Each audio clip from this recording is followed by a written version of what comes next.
சூரியாட்சி தருவான்னு சொல்லிட்டு முதல்வர் பதவி வந்திருக்காரு. அதே சமயம் அதிமுக விலகின உடனே தாவேக்கால இணையறாங்க. இதை பத்தி சொல்றாங்க.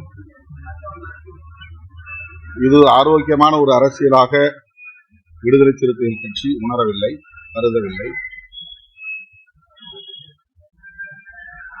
இந்த ஆட்சி அமைய வேண்டும் என்பதற்காகவும் குடியரசுத் தலைவர் ஆட்சி இங்கே வந்துவிடக் கூடாது, அதை தடுக்க வேண்டும் என்பதற்காகவும் இடதுசாரி கட்சிகளோடு இணைந்து விடுதலை சிறுத்தைகள் கட்சி இந்த முடிவை மேற்கொண்டது. எங்கள் ஆதரவை நாங்கள் நல்கியிருக்கிறோம்.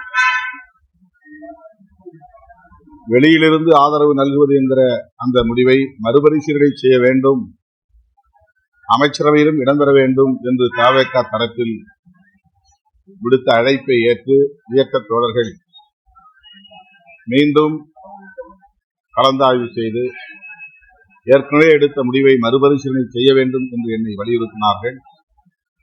அதன் அடிப்படையில் நாங்கள் இன்றைக்கு அமைச்சரவையிலும் இடம்பெற்றிருக்கிறோம். இந்த நிலையில் தவேகா தலைவருக்கு, முன்னணி பொறுப்பாளர்களுக்கு விடுதலை சிறுத்தைகள் கட்சி விடுக்கிற வேண்டுகோள், எந்த சூழலிலும் உங்கள் ஆட்சி கவிழ்வதற்கு நாங்கள் இடம் கொடுக்க மாட்டோம். அந்த நம்பிக்கையோடு நீங்கள் ஆட்சியை திறம்பட செய்ய வேண்டும்.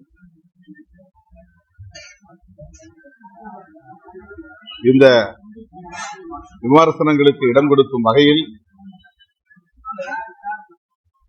தவேகா தலைமை